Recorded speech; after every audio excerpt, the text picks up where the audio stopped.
Bueno, encuentro del 4 de diciembre de 2021, si mal no recuerdo, séptimo encuentro de este grupo de lectura y análisis del texto del Apocalipsis del apóstol San Juan. Empezamos con una oración, ¿les parece?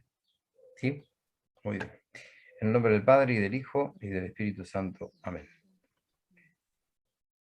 Padre nuestro que estás en los cielos, santificado sea tu nombre, venga a nosotros tu reino, hágase tu voluntad en la tierra como en el cielo. Danos hoy nuestro pan de cada día, perdona nuestras ofensas, como también nosotros perdonamos a los que nos ofenden, y no nos dejes caer en la tentación, y líbranos del mal. Amén. María, sede de la sabiduría, ruega por nosotros. Ruega por nosotros. San Juan Damasceno, ruega por nosotros. Ruega por nosotros.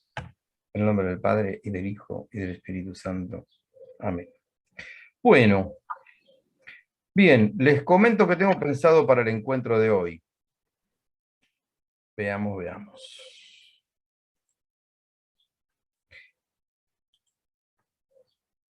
Hace unas semanitas adquirí una obra hermosa, que la tienen ahí en pantalla, a ver si tengo acá está la tapa. No sé cuán grande se verá. A ver. Se ve toda la pantalla. Ahora se ve un poquito más chico. Sí. Bueno, esto es un libro papel, de la Biblia comentada por los padres de la Iglesia. Es una colección que han hecho, han traducido al español, al castellano, por ejemplo, Marcelo Merino Rodríguez. La obra está preparada por William Weinrich y en realidad es toda la Biblia comentada por los santos padres o por autores antiguos. Yo en los videos que subí de las semanas anteriores que no pude estar, creo que en el anterior, no, en el otro, hice todo un paneo general de los distintos autores que comentan el Apocalipsis, y ahí hacíamos una distinción entre lo que es un autor eclesiástico y lo que es un padre de la Iglesia. No todos los autores que comentan la Sagrada Escritura son santos padres. Es más, los que vamos a leer hoy, la mayoría no son santos padres, pero son escritores eclesiásticos, muchos de ellos son obispos, bastante ortodoxos. La ortodoxia en la fe no fue una cosa del minuto cero, la ortodoxia se fue adquiriendo conforme se iban expidiendo y declarando solemnemente los dogmas. Entonces las comunicaciones también eran muy distintas en el mundo antiguo como son en el mundo medieval o en el mundo moderno. Entonces muchas veces algunos obispos no gozaban de una ortodoxia recta y plena, y por lo tanto no podían ser santos padres. La noción de santos padres es una noción que en determinado momento de la historia de la Iglesia se establece más o menos 4 o 5 parámetros para decir cuándo un escritor antiguo eclesiástico es santo padre y cuándo no es santo padre. Bueno, la cuestión es que este título que tiene en la portada del libro es bastante generoso porque, vuelvo a repetir, muchos de los que vamos a ver nosotros están citados acá, pero no son estrictamente santos padres. Bueno, en la clase anterior a esta, que también fue en video, yo lo que hice fue leer una exégesis a la primera carta, a la primera iglesia, que es a la iglesia de Éfeso. Ese comentario era de un solo autor, que se llama Ecumenio. Ecumenio es el primer autor en lengua griega del cual tenemos comentarios del Apocalipsis. Y además un comentario íntegro.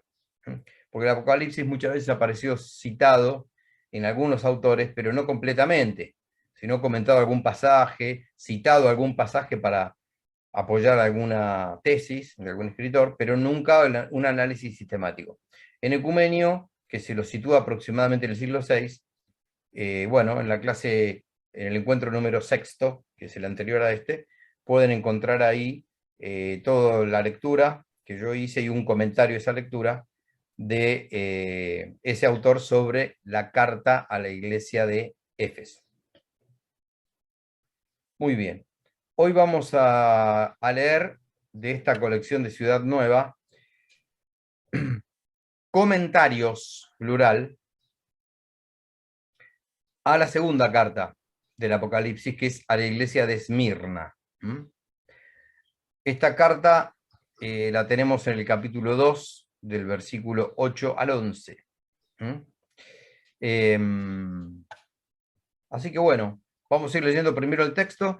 Estos autores, esta edición de Ciudad Nueva está ordenada más o menos así. Primero presenta el texto. ¿Mi mouse se ve ahí girando? Sí. Ok. Primero presenta el texto íntegro que se va a comentar, el texto bíblico. Después hace los compiladores, hicieron una pequeña presentación donde van a tocar como una especie de resumen de lo que viene después. Un apretado resumen de los comentarios que se van a desglosar de este pasaje.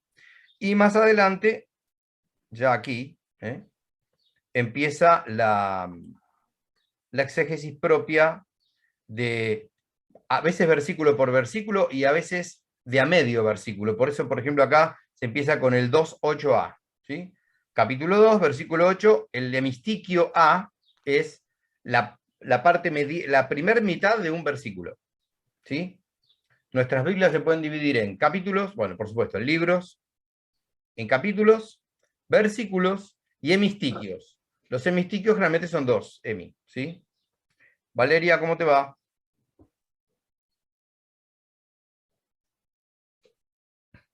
Bueno, ahí está Valeria. Hola, ¿qué tal? ¿Qué tal? Me ¿Cómo va? ¿Bien? concentras porque está lloviendo mucho, acá está todo muy lento. Pero vos sos, como decía algún papa del siglo XX, profeta de calamidades, porque cada vez que llueve allá en Deró, después se diluvia acá. ¿En serio? No, me muero.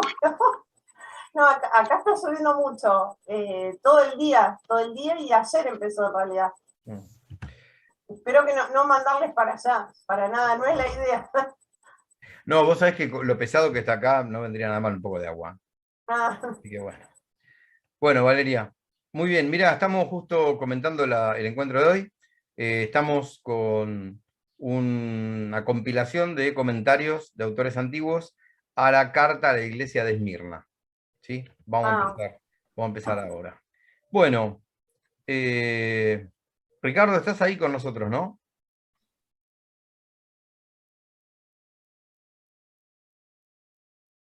Bueno, ¿alguna de las señoras que se encuentran presentes? Ah, perdón, Ricardo. Te iba a decir si querías leer el texto, esta parte de acá el texto bíblico. Tengo la Biblia de Monseñor Strobinger, o Strobinger, Sí. no sé alemán. Sí. ¿En pantalla? ¿Vos tenés en pantalla lo que estoy compartiendo? Mira, te voy a decir tecnológicamente. Tengo un celular que lo tengo un coso de hielo abajo para que no se me sobrecaliente. Bueno, listo, no te preocupes. Bueno. Apenas leo rec, nada más. Listo. Yo lo leo si querés. Capítulo y versículo yo lo busco. Bueno, lo dejamos ahí a Ricardo, Flavia, ¿te parece? ¿Sí? Sí. Y te dejamos Pero te uno que viene. bien. Dale. Bueno, 2.8.11, Ricardo. Apocalipsis 2.8.11. Voy a agrandar un poquito. 2.8.11. A la iglesia de Esmirna, ¿empiezo? Sí, por favor. Al ángel de la iglesia de Esmirna, escríbele. Estas cosas dice el primero y el último, el que estuvo muerto y volvió a la vida. Conozco tu tribulación y tu pobreza, pero tú eres rico. Y la maledicencia de parte de los que se llaman judíos y no son más que la sinagoga de Satanás. No temas lo que vas a padecer. He aquí que el diablo va a meter a alguno de vosotros en la cárcel. Es para que seáis probados y tendréis una tribulación de 10 días. Sé fiel hasta la muerte, y yo te daré la corona de la vida. Quien tiene oído, escuche lo que el Espíritu dice a las iglesias. El vencedor no será alcanzado por la segunda muerte. Bueno, muchas gracias. No, de nada. Como decíamos, a continuación, estos compiladores hacen lo que llaman ellos una presentación, que es un extracto abreviado de los comentarios que van a explayar más adelante. Valeria y Flavia, ¿se ve esto bien en pantalla o no? Sí. Sí, Flavia, perfecto. ¿no nos acompañás con este fragmento? Mirá, se nota la selección ahí, ¿sí? ¿A mí me dijiste? Sí. No ¿Se ve escuché bien o no? parece. Sí, se ve bien. Se ve bien. Bueno, Sí, dale. Bueno. se ve perfecto. Presentación. Jesús, que es verdadero Dios y verdadero hombre, se dirige a la iglesia de Esmirna, Ecumenia. Habla a las iglesias que son pobres de espíritu y desprecian la riqueza del siglo presente. Afringio Andrés de Césarea. Cesarea Primas. Muy bien. Con todo, los cristianos son ricos, ya que tienen un patrono rico en Cristo, que se hizo pobre por nosotros. Por tanto, los cristianos son ricos en las cosas del Espíritu y poseen las riquezas de la fe y la bendición. Entre tanto, la Iglesia sufre bajo aquellos que no han confesado a Cristo y que serán instrumento del anticristo. Es más, la Iglesia sufre mucho a causa de los cristianos falsos, que son judíos dentro de la Iglesia, ya que son piadosos solamente en el exterior. Con todo, la Iglesia sufrirá hasta el final de los tiempos, ya que el demonio siempre perseguirá a la Iglesia mediante los impíos, los herejes y finalmente el anticristo. El diablo también atacará a la Iglesia durante la edad presente, llevándola a la tentación, igual que hizo contra Adán, que cayó, y contra Cristo, que resistió la triple tentación. El sufrimiento de la edad presente, sin embargo, no se puede comparar con la perpetuidad de la bienaventuranza futura, y por eso los cristianos han de permanecer fieles hasta el final en la fe, el amor y la santidad, como lo fueron los mártires y los confesores, que recibieron una corona de vida.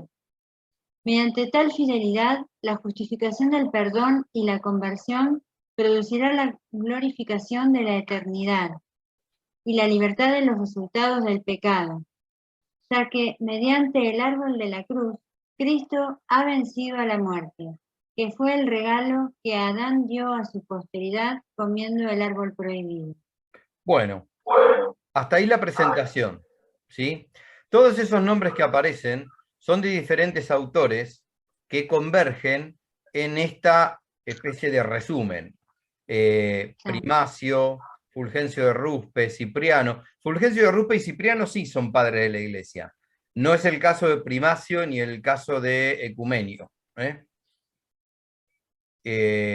Tampoco el caso de Victorino de Petó, acá dice Victorino. Victorino de Petó es el primer intérprete, por lo menos que se conocen textos de él, sobre el Apocalipsis. Apringio lo mismo, Andrés de Cesarea. Es decir, esto que recién leyó Flavia es una especie de abstract, como figura en las ponencias, de resumen de lo que vamos a leer ahora. Bueno.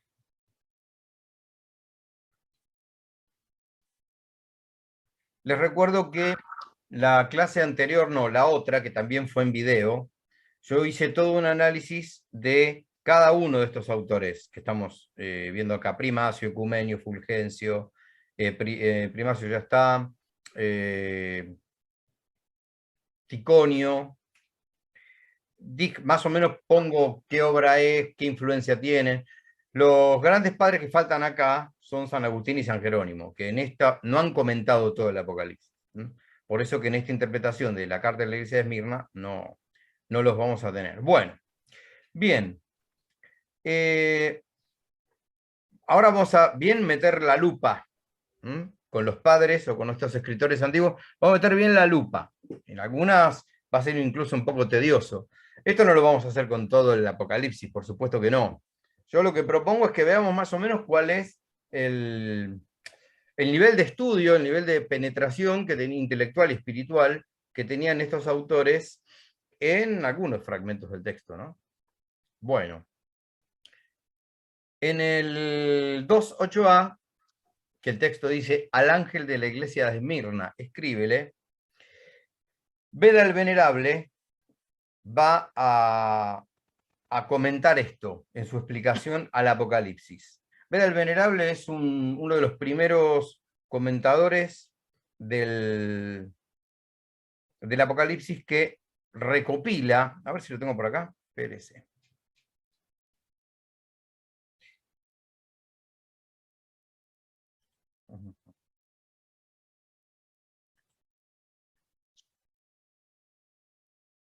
Cuánta cosa, ¿no?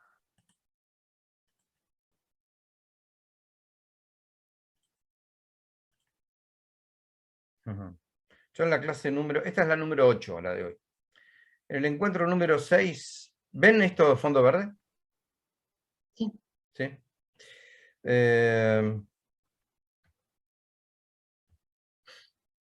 Espérense un poquito. Acá están de atrás para adelante, ¿no? Victorino, Ticonio, San Agustín y San Jerónimo, ¿no? Las flechas indican así las influencias. Acá lo tenemos a Pringio, obispo de Béja.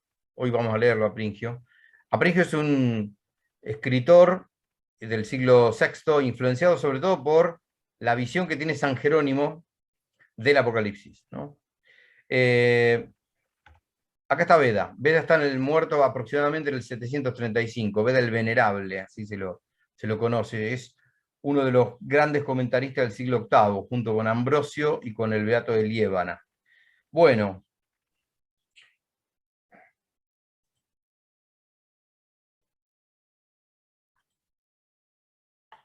Acá estábamos. Beda de la palabra Esmirna va a decir esto. Cristo exhorta a resistir en medio de la persecución. Aquí se refiere a la persecución sufrida por la iglesia. Y a ello alude también el nombre. En efecto, Esmirna significa mirra, que designa la mortificación de la carne. ¿Se acuerdan que la ofrenda que hacen los reyes al niño en el pesebre de Belén, esos 3 regalos tenían una simbología muy precisa y muy contundente? La mirra, así como el oro mostraba la reyesía del niño, la mirra mostraba la amargura de su pasión, simbolizaba eso. Bueno, en la segunda parte de 2.8, que el texto dice el primero y el último, Ecumenio comenta lo siguiente: con su muerte dio muerte a la muerte. El Señor se llama a sí mismo primero a causa de la sustancia de la divinidad, último a causa de la humanación y de la economía de la salvación, que estuvo muerto, dice, y ha vuelto a la vida, que llegó hasta la experiencia de la muerte y en la muerte mató a la muerte. Ya para el tiempo de Ecumenio, siglo VI aproximadamente, ya la Iglesia está convencidísima de la doble naturaleza de Cristo. Ya siempre estuvo convencida, pero en realidad ya lo ha declarado solemnemente en los concilios de Nicea y de Constantinopla. Esto ya es fe de la Iglesia. Muy bien.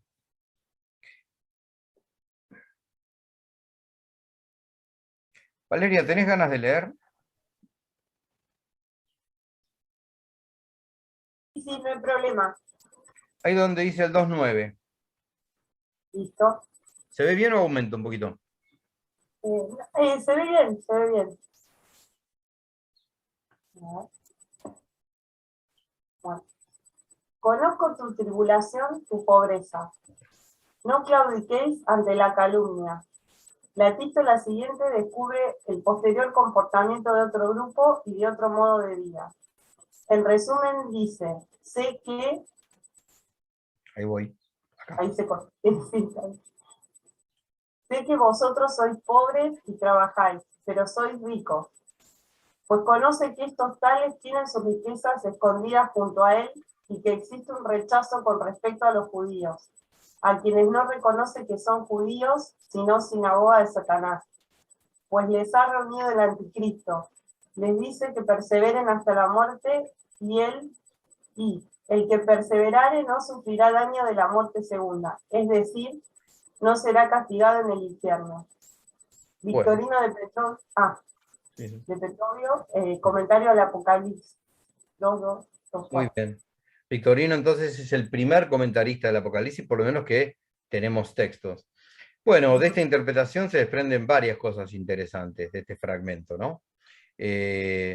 Bueno, primero, ¿qué es esa segunda muerte? El otro día una compañera nuestra preguntaba qué es la primera y la segunda muerte.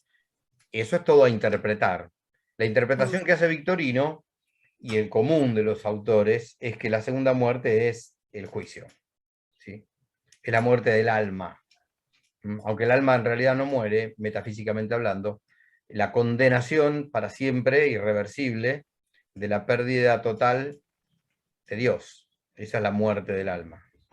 Que no es la aniquilación del alma. El alma sigue existiendo. O el alma es inmortal, no es eterna, pero es inmortal. Pero de modo alegórico y profético, este libro habla de primera muerte y de segunda muerte. Permanentemente habla de eso, ¿sí? Bueno, seguimos un poquito más. Lo que viene ahora es un fragmento de Apringio de Beja, obispo. La iglesia de Beja estaba en lo que hoy sería Portugal, ¿sí? ¿Podemos un poquito más ahí, Valeria? Rico en la fe y en toda clase de bendiciones.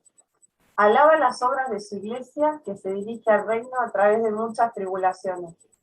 Prefiere la elegancia de la pobreza, porque vigorosamente desprecia los bienes presentes para merecer los futuros. Aunque eres rico, rico en la fe y en la total abundancia de gracias. Y las calumnias de los que se llaman judíos sin serlo, y son en realidad una sinagoga de Satanás.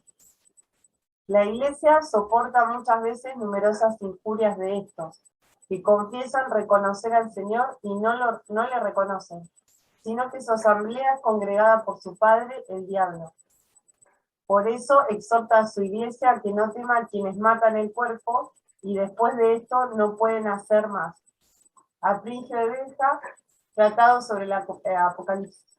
Bueno, acá estamos viendo el mismo pasaje, el mismo mistiquio, interpretado por otro autor de manera casi convergente. No olvidemos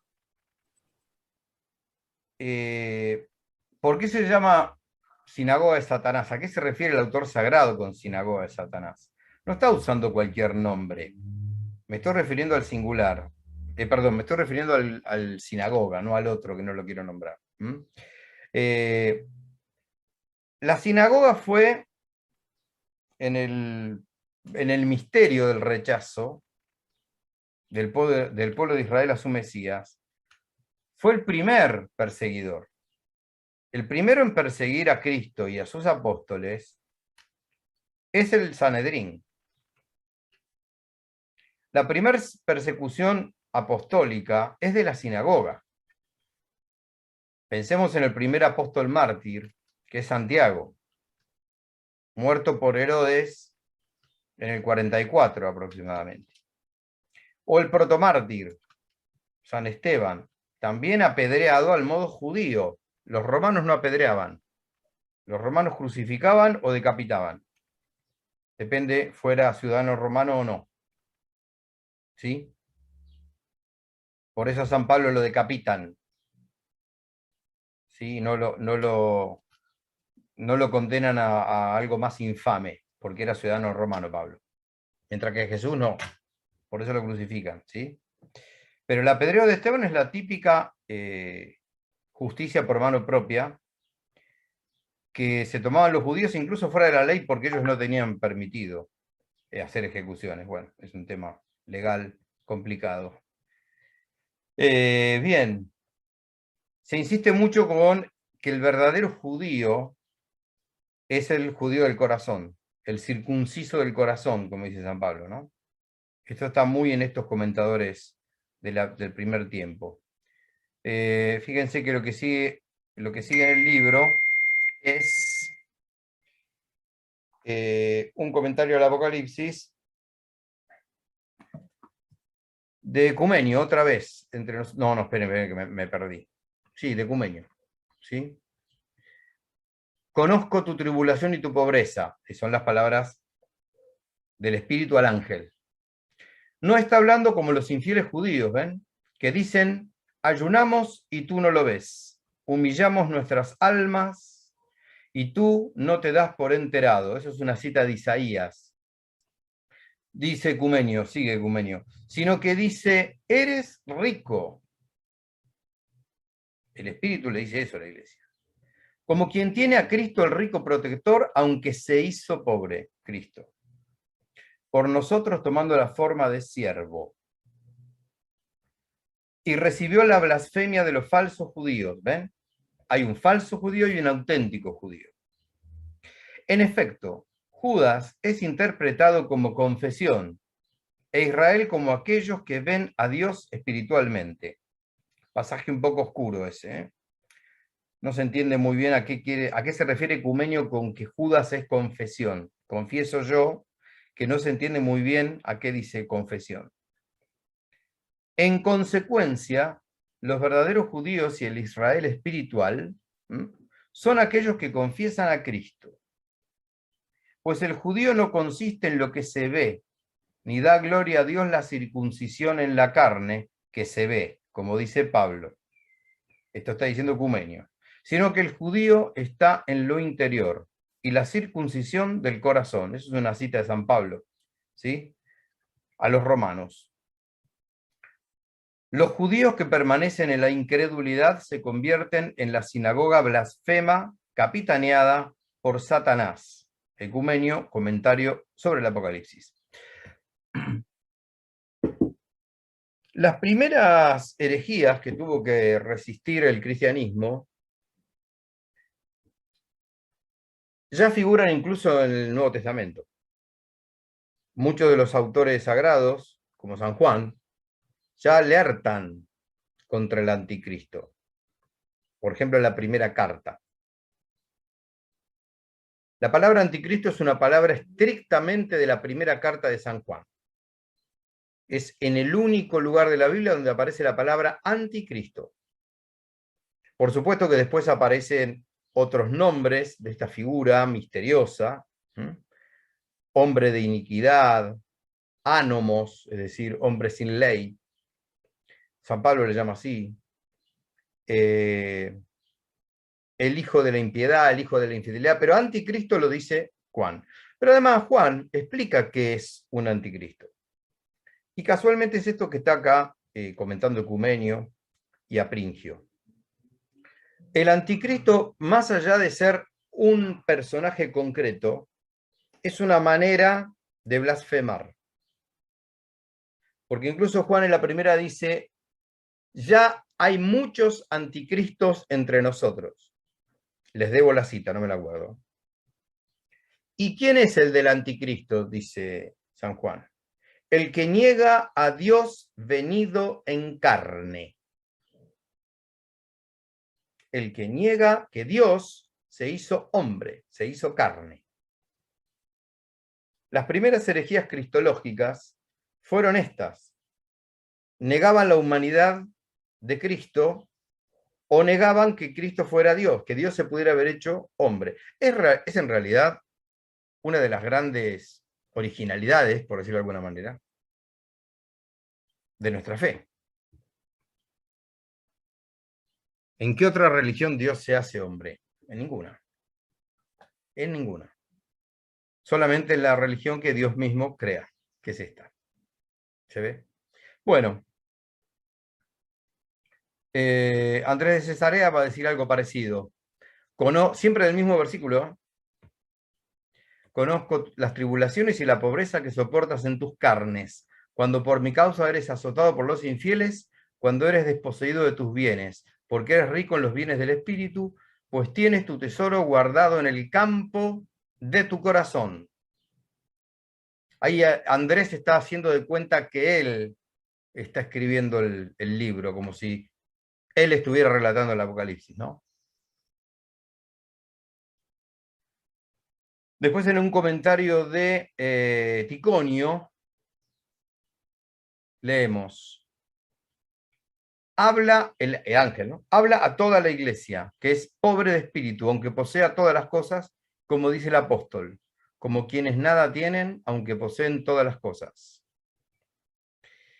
Y eres calumniado de parte de los que se dicen judíos, pero no son más que una sinagoga de Satanás. Aquí también se muestra que no habló solamente a una iglesia determinada, porque no son solamente de Esmirna los judíos calumniadores.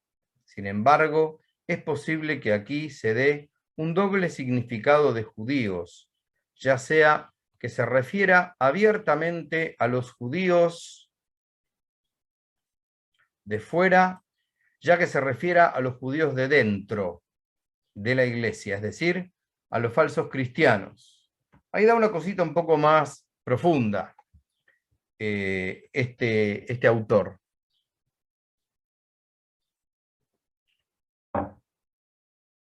Judío de afuera es el judío de la sinagoga, el judío del Sanedrín. El fariseo, Pablo, antes de su conversión, es el judío de afuera. Es el que persigue a los nazarenos, como decían ellos, porque seguimos al nazareno. Hasta el día de hoy nos llaman nazoreos, los ortodoxos. Somos los nazarenos los cristianos. Bien. Los de adentro fueron los que le dieron mucho trabajo a San Pablo, los judaizantes. Es decir, cristianos bautizados, venidos del judaísmo, que pretendían que todo bautizado tuviera que cumplir con toda la Torá, incluso con las cosas que habían caducado, litúrgicamente hablando, a nivel de prescripciones, como por ejemplo pasa en la carta a los Gálatas con la circuncisión. Es decir, muchos judíos ya cristianos pretendían que los paganos que se bautizaban se circuncidaran también, y observaron un montón de cosas que ellos habían observado por la ley de Moisés, que Cristo había venido casualmente a sacudirlas, ustedes recordarán, cuando acusa a los fariseos de hipocresía, ¿sí? de obedecer antes las leyes de los hombres antes que la ley de Dios. Bueno, eso serían un poco lo que este autor está llamando judíos dentro de la iglesia, es decir, los falsos cristianos. ¿Ve? En efecto, el nombre de judío es religioso, de ahí que el apóstol diga, es judío el que lo es en su interior, y es circuncisión la del corazón, según el espíritu, no según la letra. Y de nuevo dice, nosotros somos la circuncisión, los que servimos en el Espíritu de Dios y no confiamos en la carne. Y no podemos nosotros mismos abandonar a esos en la iglesia, cuando son llamados también sinagoga de Satanás, cuando sabemos que el Señor nos ha ofrecido un ejemplo de paciencia tolerando a Judas hasta el final. Es muy rica esta interpretación de Ticonio, ¿eh? Muy profunda. Sí, sí, sí.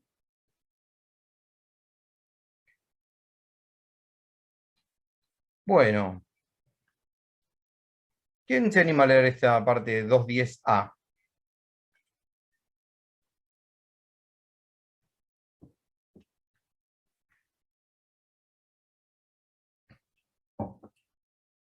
Ricky, vos no ves, ¿no? ¿De ahí? Flavia, ¿te queda? Yo lo veo con letra muy chiquita debido al celular. Está bien. ¿Estás silenciada, Flavia? Sí, no encontraba el... No estoy muy ducha con esto. El iconito, bueno, de a poco. De a poco. Bueno. Para que lo voy a ubicar bien. Ahí está, mira, es de Apringio de Beja. Este comentario ya del 2.10. Sí, sí. No temas por lo que vas a padecer. No temáis las torturas de los perseguidores, se refiere a las futuras tribulaciones y a los males ocasionados por los impíos, y conforta a sus fieles para que no se atemoricen por las molestias de las persecuciones. Significa también que son capaces de soportar, que puede el enemigo ocasionar, así como en los comienzos de la Iglesia Católica, después de la desaparición del mismo apóstol, a quien se le anunciaron estas cosas, perduraban aún los sufrimientos y fueron muchas tribulaciones a la Iglesia, muchas tribulaciones a la Iglesia. Así conocimos lo que iba a suceder cuando llegara el anticristo, aunque también ahora sufre con frecuencia mucho por diversos lugares y regiones, debido a los herejes y paganos. Aprincio de B. Muy bien. Tratado sobre los... Muchísimas gracias. Les pido disculpas por la versión esta en papel todo doblado, escaneado. Porque no pasa nada. no está electrónicamente este texto. Lo tuve que escanear yo. Por eso que se dobla, eso está entrando al lomo del libro. Por eso se dobla. No está muy bien que digamos. Bueno, muy bien. Esto que estamos escuchando recién por voz de Flavia en Apringio, parecería la historia de siempre, ¿no? Claro. Es decir, hay un sufrimiento, hay una tribulación frecuente en diversos lugares y regiones, causados desde afuera y causados desde adentro. Esta no temáis por la tortura de los perseguidores, mejor dicho, no temáis por lo que vas a padecer, parecería más venir del lado de afuera. Siempre fue doble el ataque. Y hoy pasa también en la vida parroquial, en la vida de la iglesia nuestra, que somos miembros de la iglesia, sabemos de los lobos con cara de lobo y de los lobos disfrazados de otra cosa. ¿Sí? Esa advertencia que dejó el Señor atraviesa los tiempos hasta que Él vuelva. Por eso el llamado a la astucia. ¿Sí? Bueno, a la paciencia y a la astucia. Como la paloma y la serpiente. Bueno. Pasaje que viene ahora muy interesante y polémico. Muy polémico. En el versículo 2.10b, recién estamos en el 2.10a, decía algo así como el 2.10a. Qué lío que hice. No temáis por lo que vas a padecer, sufriréis tribulación durante 10 días. Bueno, cada vez que aparece un número en la Sagrada Escritura, corren ríos de tinta. Y cuando es el Apocalipsis, corren océanos de tinta, no ríos. ¿Sí? Vamos a ver qué pasa con esto. Valeria, ¿te animás a leer esto? A ver, esta carilla. ¿Sí? Bueno, sí, no hay problema. Dale, gracias. No, por favor. Sufriréis tribulación durante 10 días. Padecimiento presente, futura bendición. Sin embargo, dice, sufriréis una tribulación durante 10 días. Si a la luz de la eternidad de la futura bienaventuranza comparáis los males presentes que soportáis, los consideraréis sin duda tan breves, tan rápidamente pasados, como si se tratase de 10 días. Por eso dice también el apóstol, estimo que los sufrimientos del tiempo presente no son comparables con la gloria que se ha de manifestar en nosotros. Aprincio de Beja, Tratado sobre el Apocalipsis 2.10. Dios representa el transcurso de la vida presente. Ojo, 10, ¿eh? Perdón, 10. Sí. Acá cambia todo. Sí, totalmente. A ver, 10 representa el transcurso de la vida presente. Mirad que el diablo os va a encarcelar a algunos de vosotros, para que seáis tentados, y sufriréis tribulación durante 10 días. Estas palabras se dicen a la Iglesia Universal, contra la que el diablo promueve sin cesar arteras maquinaciones. Y la razón de que el curso de esta vida se simbolice en los 10 días la encontramos en el Decálogo, que es un breve resumen de toda la ley. pues los preceptos divinos son necesarios allí donde hace falta moderación. Por eso dice el Señor, ponte de acuerdo con tu adversario, es decir, con la ley, mientras vas de camino con él en este mundo.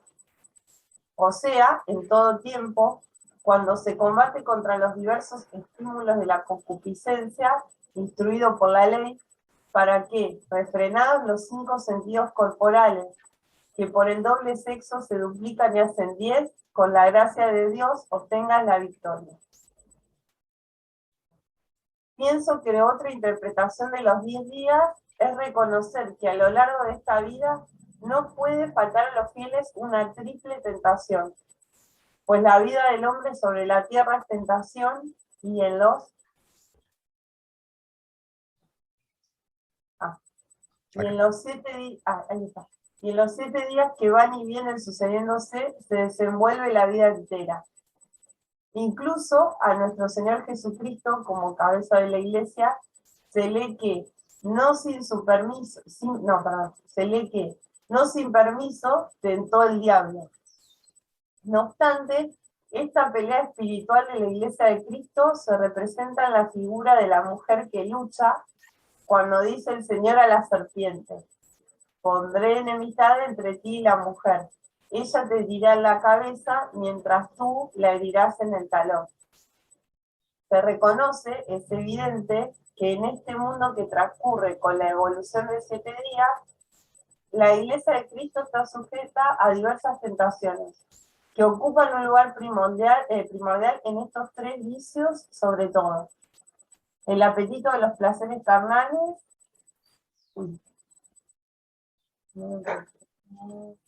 Y la desenfrenada. Acá, ahí ya lo encontré. El apetito de los placeres carnales y la desenfrenada glotonería de atracones prohibidos. Bueno, gracias. Muchísimas citas a su vez tienen todos estos comentarios. Sí. Bueno, acá yo quise mostrar realmente 2 maneras muy distintas de interpretar el número 10. Muy distintas, ¿no?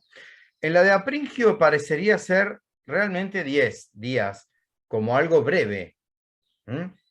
Si a la luz de la eternidad de la futura bienaventuranza comparáis los males presentes que soportáis, los consideráis sin duda tan breves, tan rápidamente pasados como si se tratasen de 10 días.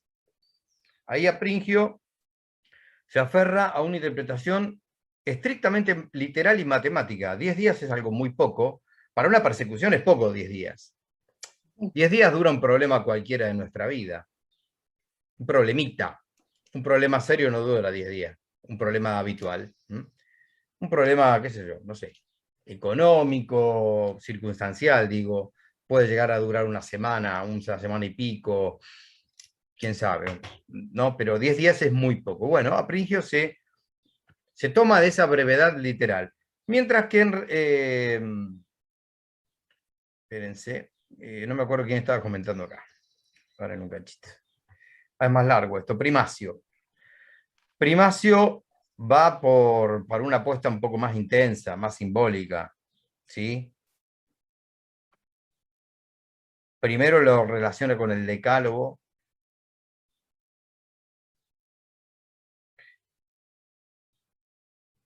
Con la creación en 7 días.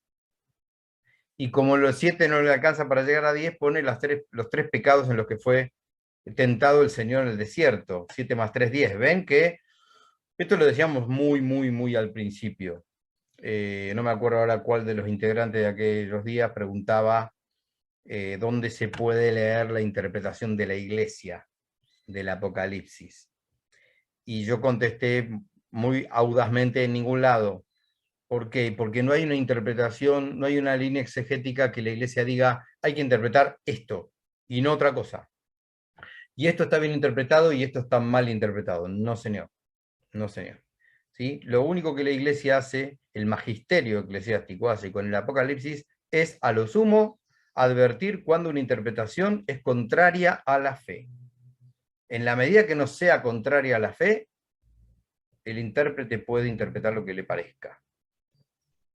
Que los 10 días sean literalmente 10 días, o que los 10 días representen algo con el decálogo o con los 7 días de la creación sumando los 3 pecados principales, ¿es contrario a la fe? De ninguna manera.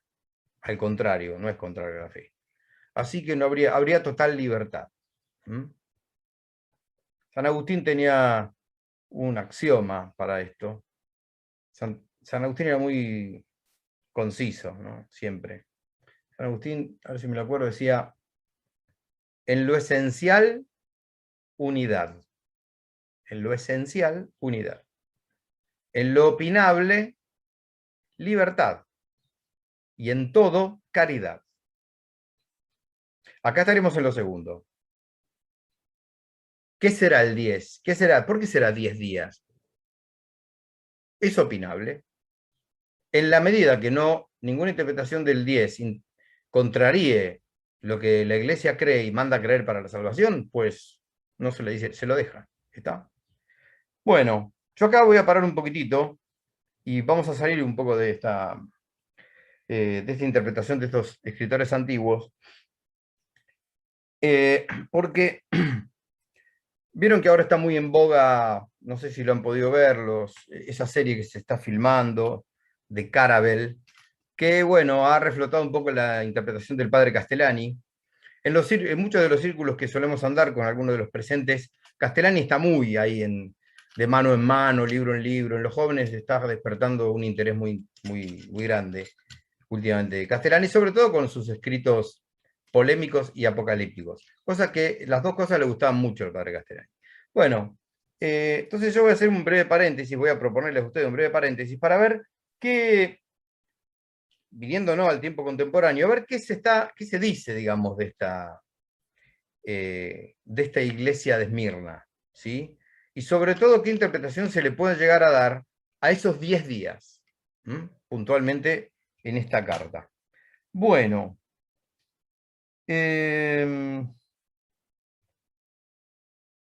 hoy temprano con Flavia charlamos un ratito de este encuentro, y yo le preguntaba a Flavia, que tiene una linda versión de la Biblia de Monseñor Straubinger. Hay una cita. Yo en mi versión la tengo numerada. ¿Vos la tenés numerada, Flavia, esa cita? A ver. Tienen un número largo, tiene que ser. Sí, que esta letra chiquitita. Pero... Sí. Mirá lo que tengo yo acá para la letra chiquitita. Ya la parte crítica de Jerusalén no la veo. Claro. Con esto no la veo. No, tengo que que le pongo... Sí, hay... Bueno, es una que dice los 7 candelabros, dice al principio.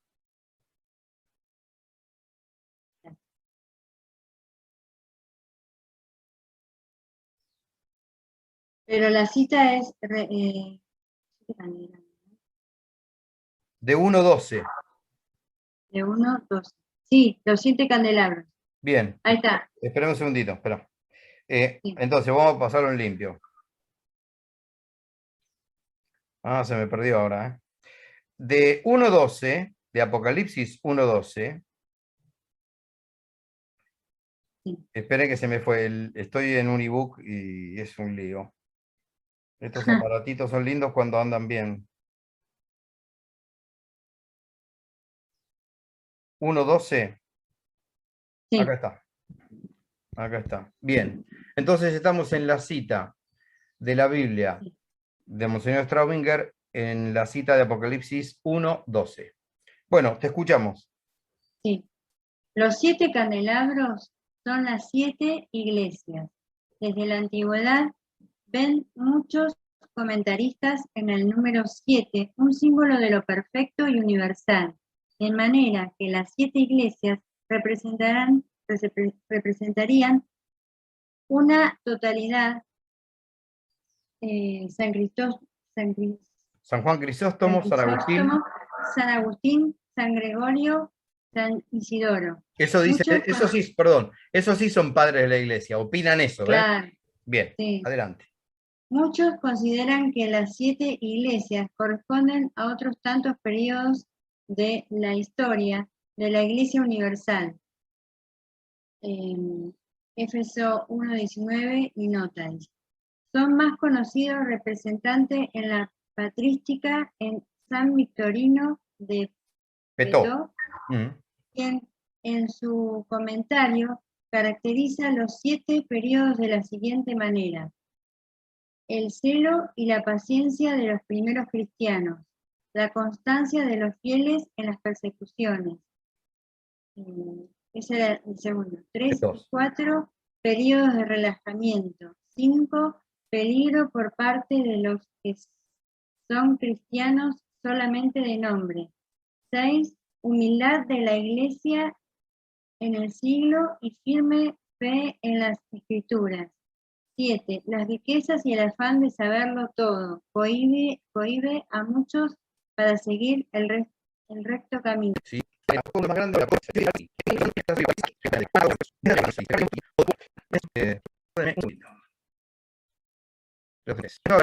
Marcelo, de hecho, por ejemplo, algunos que otros son peor que emperadores.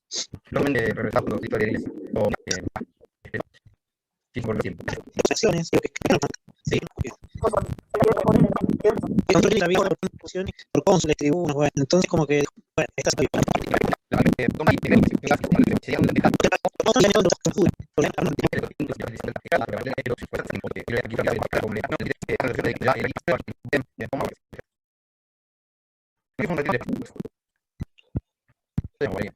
Corta. Sí, después.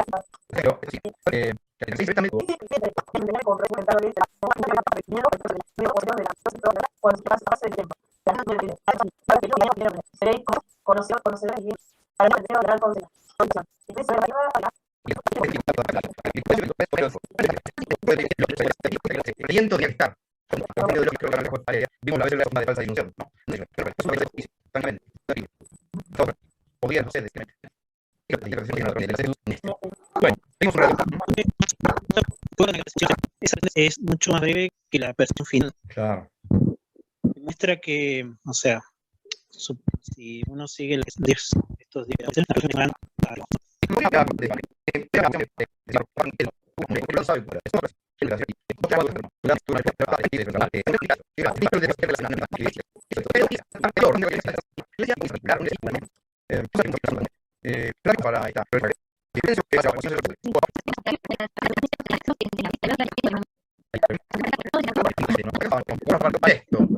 esto, sí, para incesto, esto, pero del mal escáner que yo hice.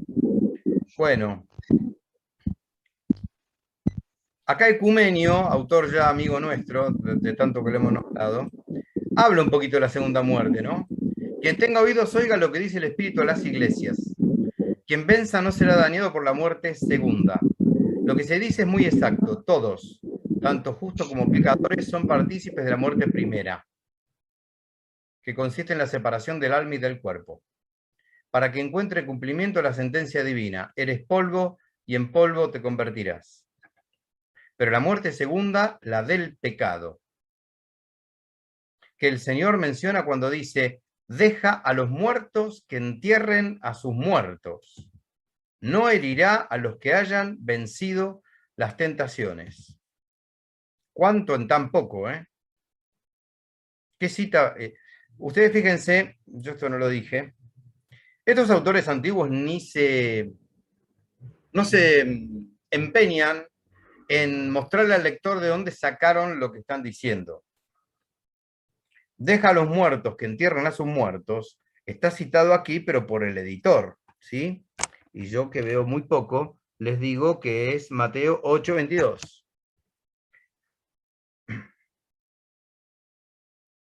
Ustedes recuerden conmigo que en la antigüedad la retención era por acá, no por acá. La fe entra por el oído, dice San Pablo. La mayoría de la gente no leía. La mayoría de la gente escuchaba la palabra de Dios. Entonces esto, deja a los muertos que entierran a sus muertos, ¡zas!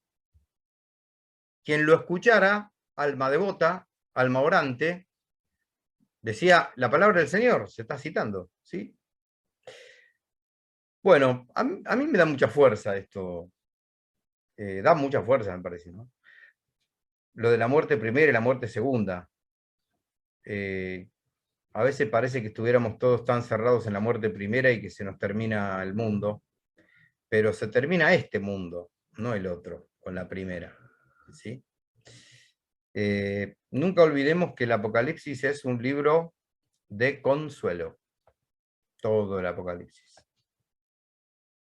Por eso que la lucha, la tribulación, la victoria, la esperanza, la fortaleza, la paciencia, recorren todo el escrito.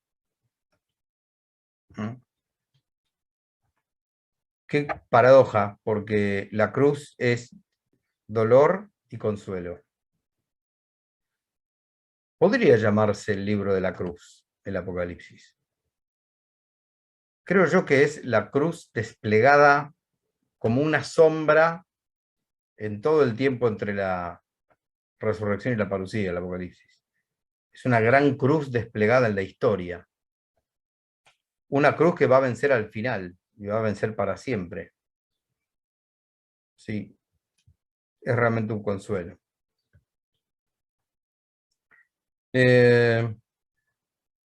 Primacio comenta en la muerte de Adán queda superada por la victoria de Cristo. Quien venza no será dañado por la muerte segunda. Al comer del árbol prohibido, Adán procuró esa muerte para la posteridad. Sin embargo, Cristo, irrigando el árbol de la cruz con el agua y la sangre que fluyeron de su sagrado costado, hizo germinar las primicias de la salvación, ya que sabía dónde se encontraba el mal del principio, diciendo: alegraos porque he vencido al mundo. Así pues, cuando alguien vence, se puede conquistar en él mismo.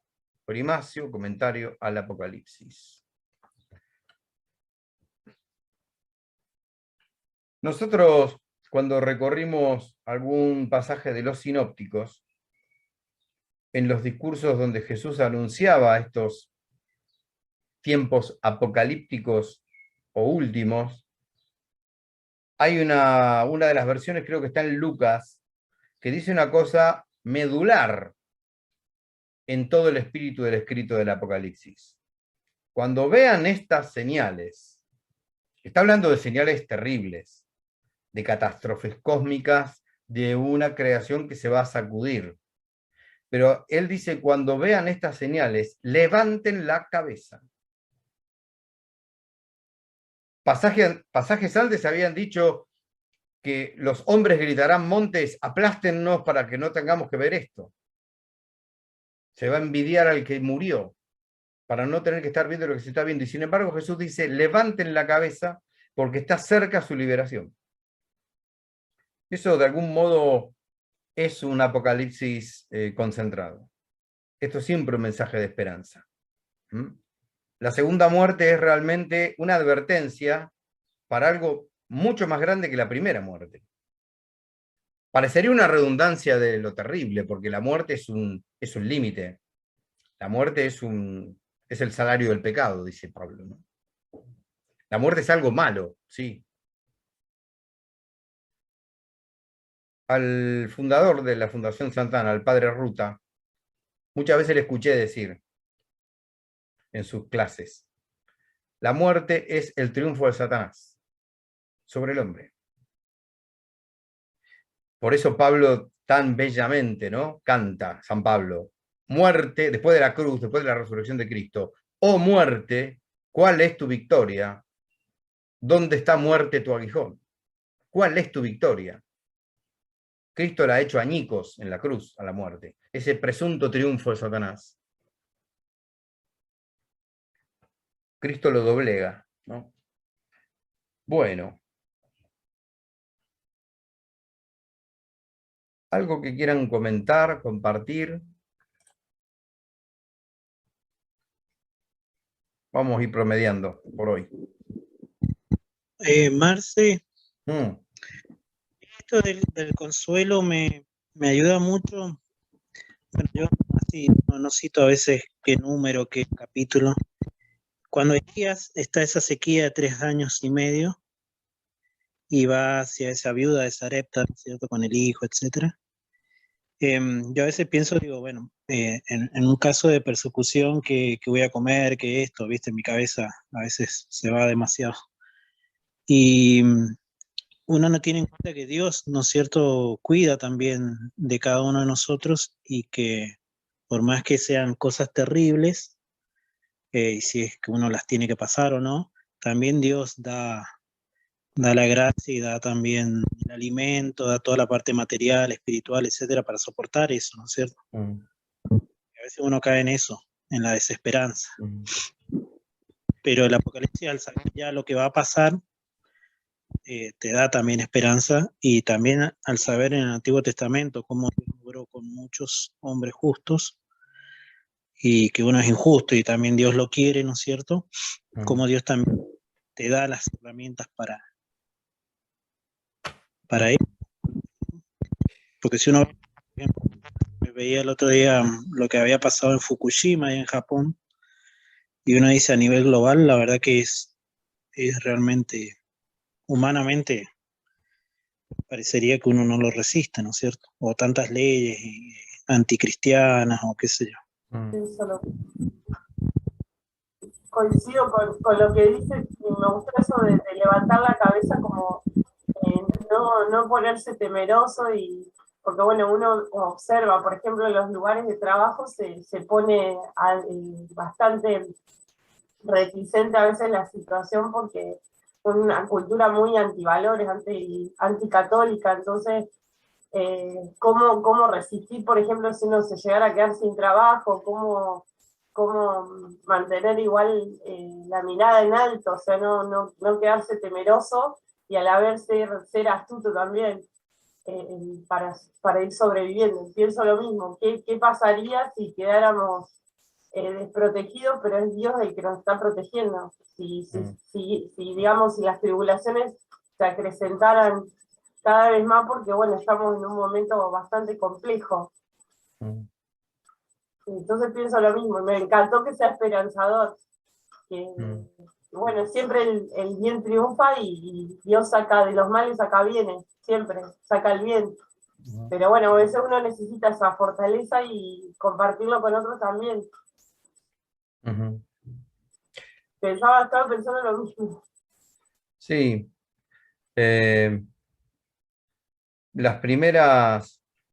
Esas primeras comunidades que tuvieron que sufrir persecución, por supuesto que las sostenía el Espíritu Santo, pero el Espíritu Santo trabajaba en comunidad. Sociológicamente, las comunidades eran lo que sostenían a ese padecimiento. Por eso, la gran tentación de todos los tiempos es el separarse, y el hacer sectas, y el hacer grupetes, que tan mal le hacen a la iglesia. Pues la iglesia es una comunidad, ¿sí? Y no importa el número, no es una comunidad que se evalúe cuantitativamente, es cualitativamente, ¿no? Sin ir más lejos, esto empieza con 12 personas, ¿no? Pero sabemos que es mucho más que 12 personas. Un imperio no puede con 12 personas, un imperio que nunca había perseguido a nadie por cuestiones de fe, se lanza a perseguir a 12 tipos, a 12 hombres, perdón, y no logra. Y no solamente que no logra terminar con ellos, sino que a los 3 siglos se convierte a la fe de lo que persigue. ¿Se ve? Ahí hay un misterio muy grande. Pero la vida en comunidad es la clave. Es la clave para todos los tiempos. El demonio, con el alma sola, trabaja muy bien. La rincona y hace lo que quiere. Cuando se está en comunidad, se defiende. El mal se comparte, como dice San Agustín, ¿no? Se sufre menos cuando hay dos para sufrir. Aquella oración tan hermosa que tiene San Agustín. Sí. Bueno, muy bien, muy bien. Bueno, si les parece bien, vamos cerrando, ¿sí? Y yo por lo menos empiezo el fin de semana ahora. Me encanta, pero cansa. Sí. Yo les agradezco mucho compartir este momento. Calculo que entre hoy y mañana lo voy a subir. Y bueno, si Dios quiere, el sábado que viene le damos un cierre al 2021 y bueno, después veremos. Nos vamos a las vacaciones, descansamos de algunas cosas, de estas, por ejemplo. Creo que para todos fue un año muy especial, ¿sí? Sí, Padres, igual. docentes, Sí, ni hijos. hablar. Sí. Bueno, muy bien. Hacemos una acción de gracias muy chiquitita y nos vamos, ¿sí? Muy bien. Bueno, Te damos gracias, Señor, por todos los bienes que hemos recibido de tu generosa mano, por Jesucristo nuestro Señor. Amén. Amén. En el nombre del Padre, y del Hijo, y del Espíritu Santo. Amén. Bueno, buen domingo de Adviento mañana, segundo. bueno. Gracias, igualmente. Gracias igualmente. Bueno. Para toda la familia. Que ande todo muy bien, gracias. Adiós. Gracias. Adiós. Chao.